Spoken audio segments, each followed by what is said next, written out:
No niin, siinähän on meidän tuleva silta, joka on Suomen pisin. Melkein 1200 metriä pitkä ja 200 vuotta on tuo käyttöikä.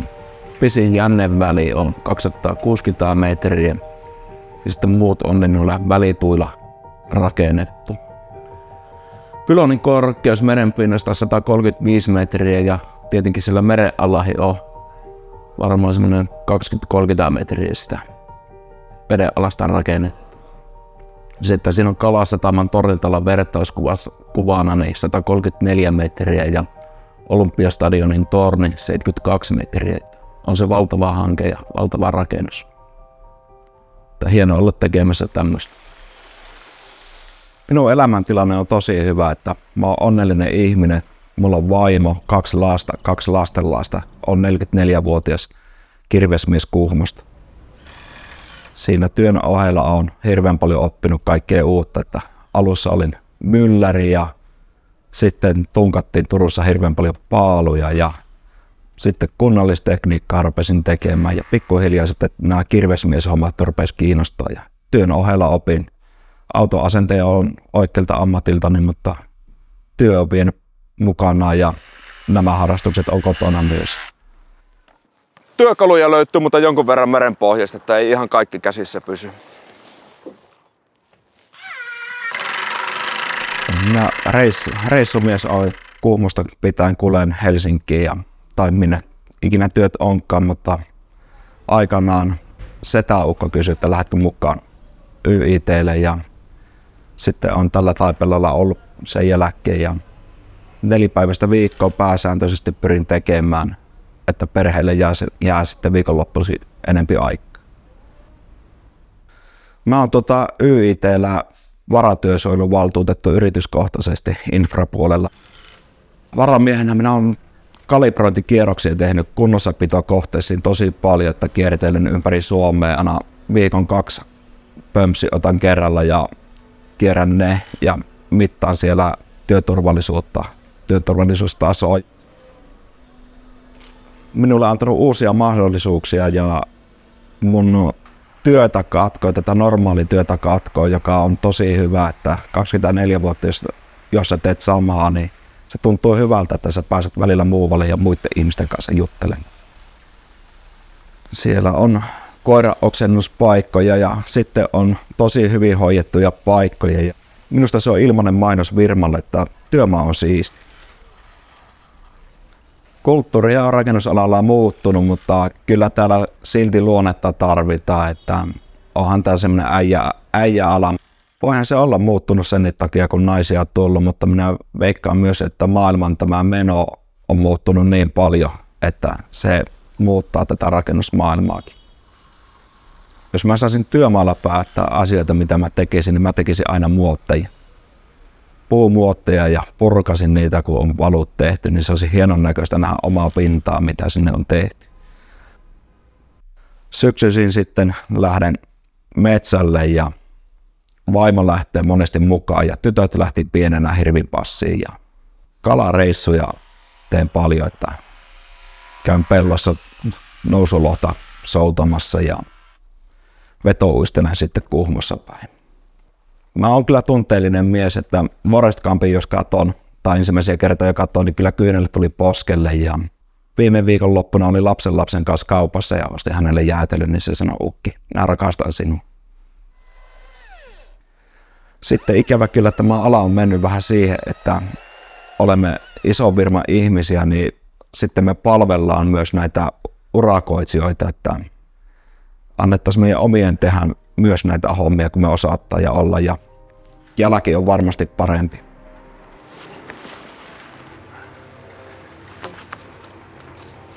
Työhän pitää olla mielekästä ja vaimoihin pitää kiittää, että se on jaksanut mies reissussa, lapset kasvattaa, oma työ siinä ohessa, talo hoitaa. Että iso kiitos vaimolle.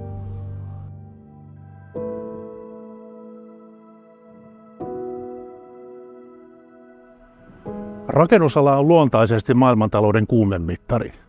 Kun suhdanteet vaihtelevat, rakennustyömailla sen huomaa niin pomot kuin duunaritkin. Nyt 100-vuotias Rakennusliitto on siis nähnyt tämän kaiken ennenkin. Juuri kun oltiin toipumassa korona-ajoista ja rakentaminen päässyt hyvään vauhtiin, maailma meni taas rikki.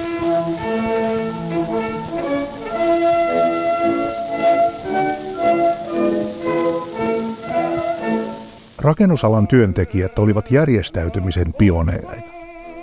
Vuonna 1888 kirvesmiehet, maalarit ja muurarit perustivat ensimmäiset paikalliset ammattiosastonsa. Nuoressa itsenäisessä Suomessa ei kollektiivisia työehtosopimuksia tehty, mutta rakennuksilla tilanne oli toinen. Työnantajat tarvitsisivat ammattitaitoista väkeä, jota ei lakon aikana olisi voinut korvata. Sopimukset tehtiin yleensä yhdelle paikkakunnalle, joten tämä oli nykyisin niin paljon puhuttua paikallista sopimista, jos joku.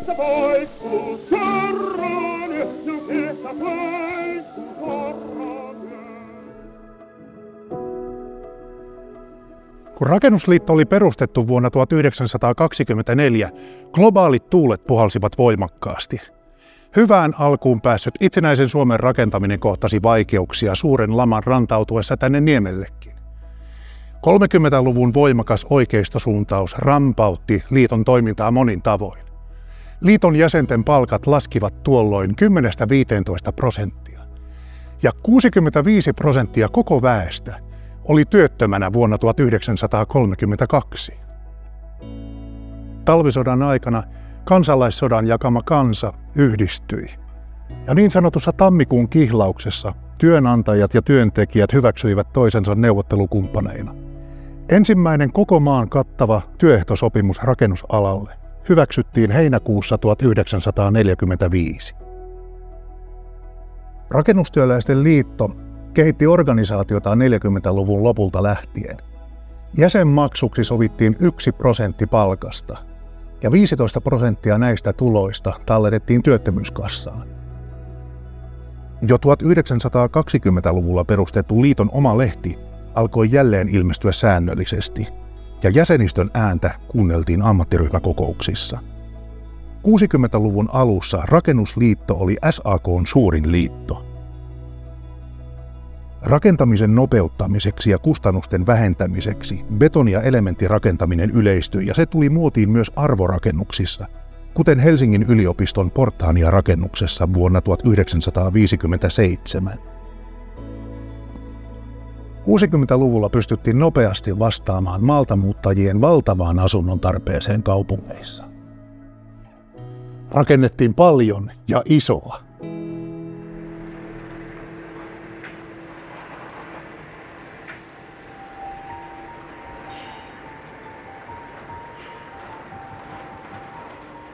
Rakennusalalle mä päädyin sen takia, kun mä vihaan istumatyötä. Että mä kokeilin ekana datanomialaa. Mä olin vuoden siinä koulussa ja mä olin ihan, että ei tää ole yhtään mun juttu. Mä kun olin mun ensimmäisessä työharjoittelussa, niin siellä oli tosi kivoja työntekijöitä, vanhempia, ja ne otti mut tosi hyvin vastaan, ja ne oli silleen, että kun halusin päästä kokeilemaan perustustöitä, mistä mä tein loppujen lopuksi mun näyttötyön, niin ne oli vaan silleen, että ei, tervetuloa vaan tänne näin, että tuut vaan, että. Niin siitä mä sitten jotenkin lähdin niinku perustuksia, paikallavalutöitä, elementtiasennusta, raudotusta. Siitä. Ja lasketaan. Viime työmaalla sain luottamuksen meidän porukalta ja ne pyysi mua, että haluatko olla meidän nokkamiehenä tämän työmaan ja näin. Ja mä sanoin, että no miksei, että pakko kokeilla, että en mä nyt siinä häviikään mitään. Ja no siis naisena, niin kuin näissä, naisiahan on työmaalla, mutta ne on enemmän siellä siivous- ja maalauspuolella. Mutta näissä töissä, mitä työtehtävissä, mitä mä teen, niin en ole vielä törmännyt muihin. Toivon, että törmäisin. Se on ehkä niin kuin henkisesti raskasta välillä. Mutta kyllä koko ajan mennään parempaa päin. Hyvä porukka niin tuo sitä iloa päivää huomattavasti. Et meillä on monesti niinku oikeasti tosi hauskaa tuolla, kun ollaan töissä. Oletko keinus? Ei vaan sä oot keinus. Joo. Paljon johtuu siitä, että onko hyvä työmaa, hyvin johdettu, millainen työporukka sulla on, millaiset työkaverit on. Että se ilmapiiri vaikuttaa aika lailla siihen paljon.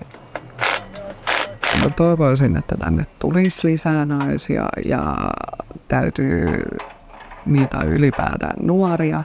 Täytyy koittaa kannustaa niitä ja se riittää, kun on se ensimmäinen paikka ja löytää sen yhden henkilön, niin kuin kenen siipien suojiin niin sanotusti pääsee. Että pääsee oppimaan asioita, neuvoa, ohjeistaa työelämään liittyvissä asioissa, niin se auttaa tosi paljon. Sen takia tosi niin kuin tärkeässä roolissa on työmaiden työpaikkaohjaajat, että ne, kun nuoret tulee, niin ottaisi ne oikeasti siihen mukaan. Että itselläkin olisi muuten varmaan loppunut mielenkiintoa, koska mulla ei ollut silloin ensimmäisellä työmaalla työpaikkaohjaajaa, mutta kun mä olin itse niin suunapäänä siellä, että mä ilmoitin, että minähän en ole mikään siivooja ja että minähän tulin tänne opiskelemaan. No, vedä sisäkautta. Siinä on vaan se pumppari ainoastaan, kato, siinä portaiden yläpäässä. Siirretään tuo pukkinippu tosta. Me siirretään tää pukkinippu pois. Silloin kun mulla on omaa aikaa, niin mä varmaan lähtisin matkustamaan. Mutta joo, vaikea kuvitella tällä hetkellä mitään, mitä tekisi ilman tyttöä. Mutta kyllä mä ottaisin mun pianokaisen mukaan. Sen kanssa lähtee sunkin kivalle rantalomalle tai muuta. Isi voi jäädä kotiin. Lähettäisi tyttöjä reissulle.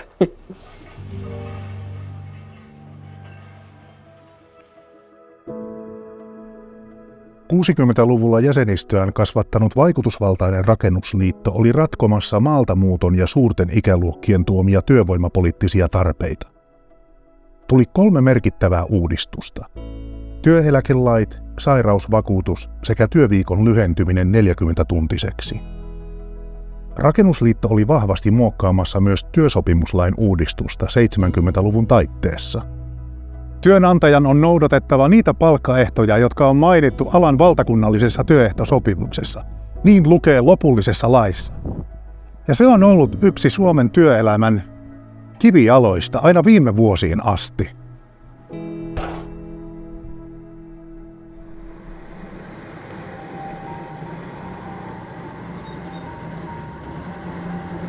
Mä olen syntynyt 1939 ja sitten mä oikeastaan lautapaikana aloitin vuonna 1956. Isäukolle porukalle oli lautapoikana 2 talolla ja sitten mä menin 58 Kouvolan armeijaan ja 59 keväällä kun mä pääsin armeijasta, niin mä olin vähän aikaa Lahden kaupungilla tekemässä palolaitosta tonne Möysään ja sitten mä elokuussa lähdin isäukon porukkaan tuonne Hämeenlinnaan Kantolan keksitehdasta laudattamaan ja siitä asti kun mä olin laudutusporukassa sitten tässä 40 vuotta. Sehän meni vähän niin kuin kilpa-hommaksi aina. Että sen jälkeen kun pukkiholviakin tehtiin, niin se laatikko tehtiin aina kilpaa kuin saman kokoisia, että kuka ensimmäiseksi laatikon valmiiksi meni seuraavalle laatikolle. Isäukko oli kirvesmiehenä jo. Hän oli jo 1900-luvun alkuvuodella käyttänyt kirvesmiestittelijä. Oikeastaan mulla ei mitään isompia, jotka useampia on sattunut, mutta sen aikainen Hiltillä, niin mä ampusin tuon reiden poikki. Siinä on sellainen piippasen kokoinen jälki vieläkin, mistä se tummittainen tappi meni sisään ja löi reisiluun poikki. Olemme pari kertaa joutunut hakemaan palkkaturvaa, joka tuomari on hakenut liiton kautta. Sitten mä olen asbestoosi, siitä on käyty vakuutusoikeudessa. Tästä jalasta käytiin vakuutusoikeudessa ne on kaikki liitto hoitanut, eli mä tarvin niistä mitään, että oikeusapu on iso asia kyllä tällä hetkelläkin vielä, kun kuuluu liittoon kyllä.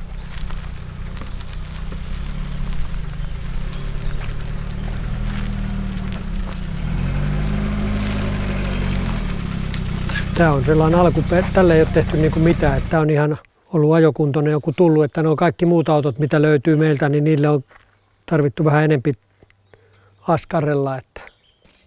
Joo, on ääntä nopeampi. On takana moottori, se on ääntä nopeampi. Haalarit ja kaikki nämä 80-luvun, silloin rupesi tulee justiin haalarit ja turvauskengät ja tällaiset, niin ei niitä olisi ilman liittoa. Että ei tämä nykyporukka ei sitä silleen välttämättä ymmärrä, ne luulee, että se on ihan automaatti, että pitää tulla haalarit. No olihan se ennen vanhaa poliittisesti sitoutunut vähän tuonne vasemmalle laidalle, mutta nythän meillä ei ole poliittista toimintaa. Että se, mitä minä olen tuolla hallituksen aikana ollut, niin ei ole enää ollut poliittista ryhmätoimintaa. Silloin vajaa 100 vuotta sitten Rakennusliiton historiassa, niin sielläkin oli jo, että kun nuoriso ei lähde mukaan ja kuitenkin liitto täyttää tässä 100 vuotta.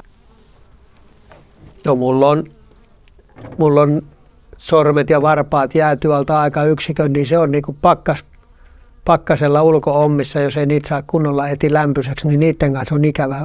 Kyllä se siitä poudittuu ja tulee kauneita aurinkoisia kelejä, niin kyllä se sitten taas korjaa se homma. Ja ei se oikeastaan ole sellaista, että se on itsellään paljon asenteessa kiinni, että minkälaisella kelillä ja millä mielellä lähtee, ettei niitä kannata silleen ruveta murehtia. Ei se konttorihommakaan mitään helppoa istua siellä tietokoneen vieressä.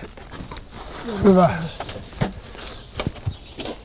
Tällainen rakennusalan tämänhetkinen ongelma on se, että siellä kaupataan aliurakoitsijoille työhommia. Ne ei ajattele kuin sen oman urakkansa. Jos olisi omia miehiä enempi, niin ne joutuu miettimään, kun ne tietää, että mulla tämä homma saattaa tämän työmaan jälkeen jatkua tällä samalla työmaalla vielä.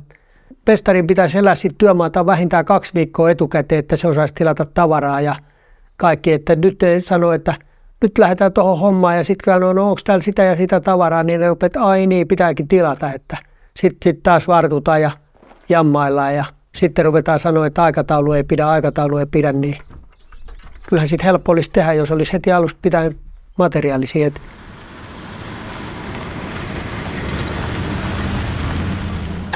Sitten lähdettiin käymään tuolla ajeluissa, että kaikissa naureskeltiin, kun jotkut puhuivat, että heillä on muutamia autoja tuossa, että on se nyt, kun pitää noin monta autoa olla, että kyllähän nyt yhdellä autolla pärjää, mutta siitä se Simka-homma sitten lähti ja taitaa niitä nyt olla 10 museoautoa meitillä yhteensä. Antto Niemelä, 16 ja käyn koulua Salpauksen rakennusalalla. Se on tärkeää, että tykkää siitä, mitä tekee. Haluaisin harrastaa jotain enduro-crossipyöräillä ja tällaista. Totta kai ulkomailla käyminen on olisi ihan mukavaa pyöräissä ja nähdä paikkoja. Näitä ei tehdä näitä meidän asioita ja töitä, näitä ei tehdä tietokoneella. Et se on aivan varma, että käsityö jatkuu meidän alalla.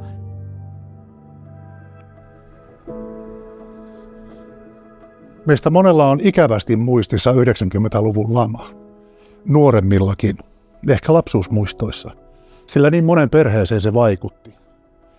Eikä kaikki sen aiheuttamat haavat parane koskaan. Tuolloinkin maailmalla kuohui. Neuvostoliiton kauppa loppui ja samaan aikaan vapautettiin rahamarkkinat.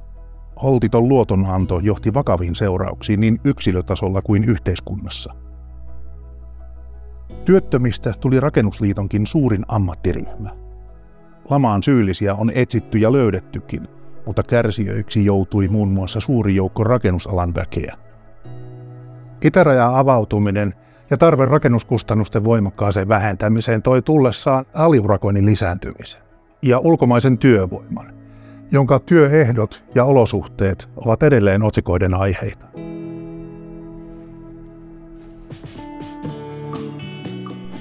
Kertokaa miehellenne, mitä hänen turvallisuutensa teille merkitsee.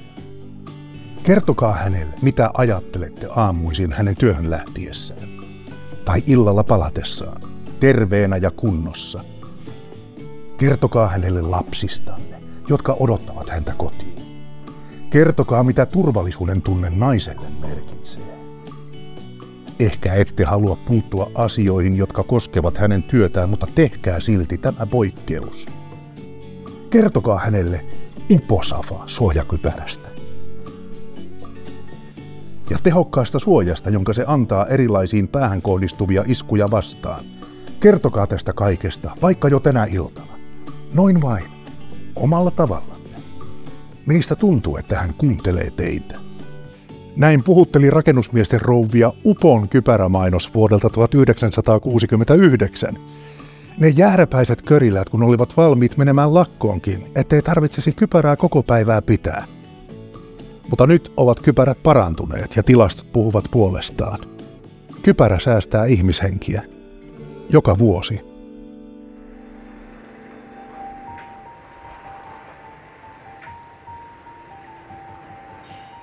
Mä teen periaatteessa kaikki, mitä putkiasentajalta lähtökohtaisesti voidaan pyytää. Täällä asennetaan mallitoimistoon jäähdytyslaitteita ja mallitoimistolla tarkoitetaan sitä, että tänne Pasilan konepajalle, kun tehdään mahdollisesti myöhemmin uusia toimistoja ja lisää toimistotilaa, niin täältä tullaan sitten katsomaan malliasennusta, että mitä tapaa noudattaen pyritään jatkossa tekemään. Museovirastokohde tosiaan, ja esimerkiksi vanhaa tekniikkaa lähtökohtaisesti ei saa purkaa lainkaan. Mulle tärkeää on tehdä käsin töitä, ja se on semmoinen, mikä esimerkiksi saa pysymään alalla. On useamman kerran myös esimerkiksi työjohtotöitä mulle tarjottu. Tosi paljon putkiasentaja joutuu kantamaan asioita, että kun mennään kohteeseen, niin kaikki siellä tarvittavat työkalut pitää sieltä esimerkiksi huoltoautosta kantaa sinne kohteeseen ennen kuin työtä voi edes aloittaa. Ja se on semmoinen, mikä aiheuttaa kuormaa, ja jos nämä tavarat, mitä kanniskellaan, on mullekin painavia, niin mua 30 kiloa kevyemmälle ihmiselle ne on vielä painavempia. Mä lähden tekemään tähän jäähdytyslaiteasennusta. Huonot työasennot on myös semmoinen, että niitä tulee paljon ja päivittäin työskennellään periaatteessa huonoissa asennoissa, että harvoin se työasento on ergonominen tai kovin mukava. Putkiasennus on tietyllä tavalla vaarallista työtä. Se vaarallisuus tulee niin kuin materiaalisista ja taloudellisista ongelmista, joita sitten esimerkiksi ja käytännössä putkiasentaja koskettaa se, että veden kanssa ollaan tekemisissä. Ja vesi on semmoinen materiaali, että vapaaksi päästyään se tunkeutuu kaikkialle. No, putkiasentajan työtilanne on lähtökohtaisesti mun mielestä hyvä, että tosi paljon putkiasennusta tai putkiasennustyötä on myös saneeraustyömailla ja saneerattavaa ainakin täällä pääkaupunkiseudulla piisaa. Perhe ryhtyi kasvissyöjiksi 90-luvulla ennen mun syntymää jo, ja koko perhe on ollut sitä kautta kalakasvissyöjiä. Että kala on syöty kyllä, mutta siihen, että mä oon pysynyt itse kasvissyöjänä myös vanhemmalla iällä, totta kai vaikuttaa se tausta, mistä tulee, mutta myös sitten nykymaailma ja nykymaailman tilanne, että ainakin mä koen niin, että mä voin omalta osaltani vaikuttaa kasvissyönnillä maailmaan. Ehkä se on pieni kuva, mutta se on mulle tärkeä kuva. Perhe ja kaverit ehkä sanois, että rohkea ja vastuunkantaja jollain lailla, kun tarve vaatii, niin on osallistumassa päätöksiin ja mielelläni vaikutan päätöksentekoon.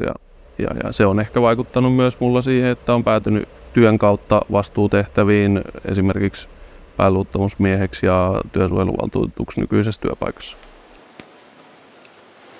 Ilman Rakennusliittoa niin oltaisiin varmasti todella paljon huonommassa jamassa.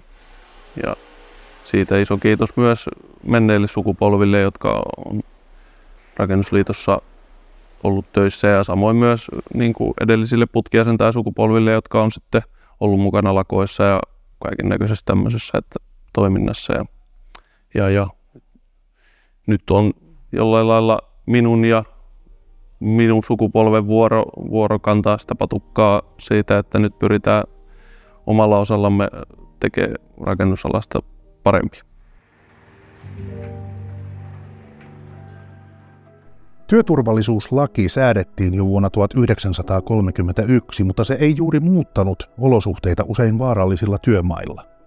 Työtapaturmien ajateltiin johtuvan inhimillisistä tekijöistä. Myös työntekijät ajattelivat niin. Jos ymmärtää varoa ja olla huolellinen, niin mitään ei satu. Vasta 60-luvulla alettiin ymmärtää, ettei pelkkä valistus tilannetta muuta, kun elementtirakentaminen, isot koneet ja kemikaalit toivat uusia vaaroja työmaille. Vuoden 1963 alussa liittoon perustettiin työturvallisuus- ja sosiaalijaosto. Syyskuussa vuonna 1969 rakennustyömaille saatiin uudistetut järjestysohjeet, joissa edellytettiin muun muassa viikoittaisia työturvallisuustarkastuksia. Ja se tunteita herättänyt kypäräkin saatiin pakolliseksi. 90-luvun aikana luottamusmiesten ja työturvallisuusvaltuutettujen määrä oli romahtanut, ja villiä menoa haluttiin suitsia nousukauden häämöttäessä. Vuonna 1996 Rakennusliitto aloitti työturvallisuuden tehotarkastukset, joissa tarkasteltiin muun muassa työterveyttä, palkkausta ja aliurakoinninkin laajuutta ja vaikutuksia. Vuosituhannen vaihteessa työsuojeluvaltuutetun asema nostettiin luottamusmiehen tasolle, ja vuonna 2001 vihdoin työnantaja kustansi haalarit ja turvajalkineet kaikille. Asbestin vaarallisuudesta ei enää spekuloida, ja nyt kiroillaan suojalasien kanssa. Silti, heti kun vastuu turvallisuudesta hämärtyy, työntekijöiden henki ja terveys on vaarassa. Työmaiden pirstoutuessa ainakin aliurakointi ja sääntöihin tottamattomien ulkomaalaisten työntekijöiden tilanne on heikentänyt tapaturmatilastoja.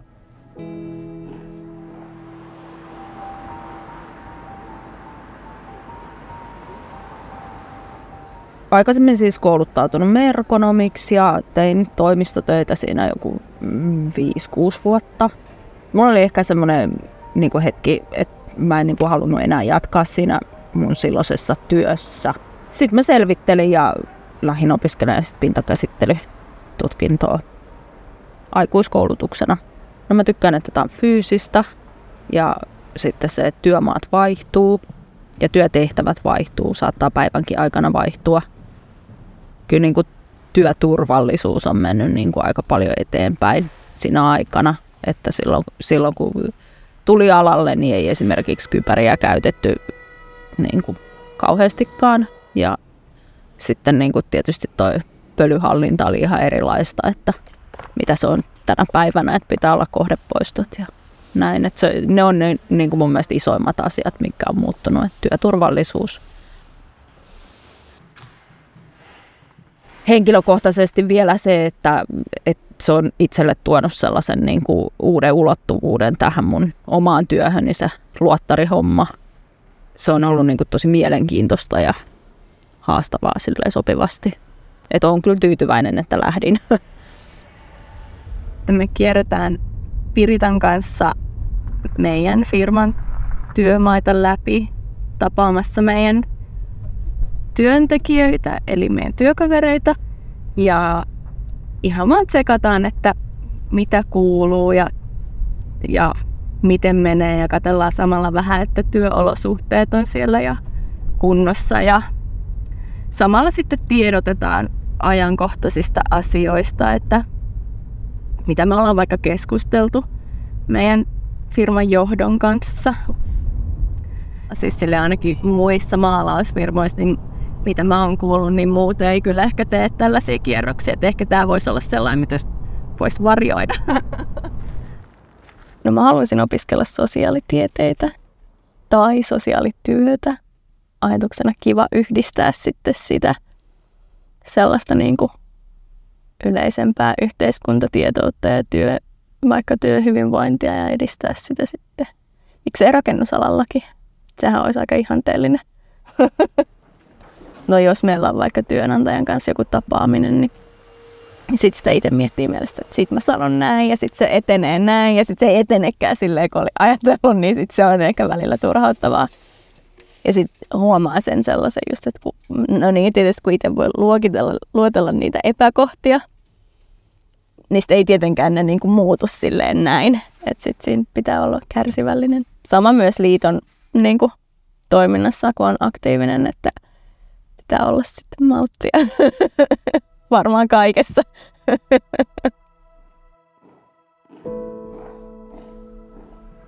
Ammattiliitot pyrkivät parantamaan työntekijöiden konkreettisia olosuhteita ja palkkausta. Siis meidän puolestamme, jotta me voimme elää elämäämme haluamallamme tavalla. Tämän takana on suuri määrä neuvotteluja ja järjestötyötä, joka ei näy. Eikä se suoraan sanottuna aina riviä sentä niin hirveästi kiinnostakaan, mutta se on kiinnostavaa. Rakennusliiton merkitys Suomen ja hyvinvointiyhteiskunnan rakentamisessa on ollut iso. Ja se on ihan ylpeyden aihe tänäänkin.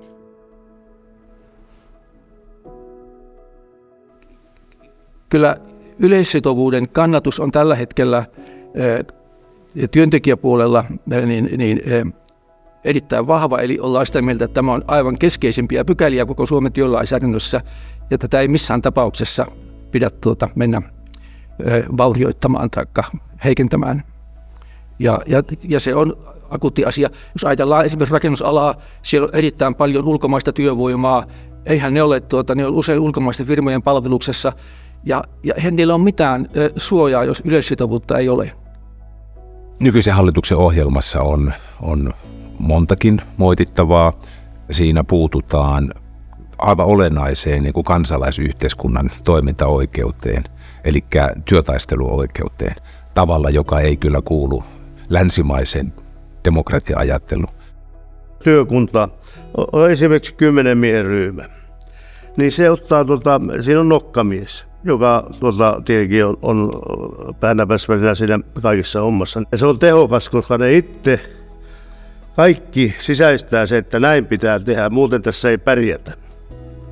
Ja sillä lailla on Suomessa vielä tehty ihan siihen 90-luvun saakka melkein kaikki rakennukset.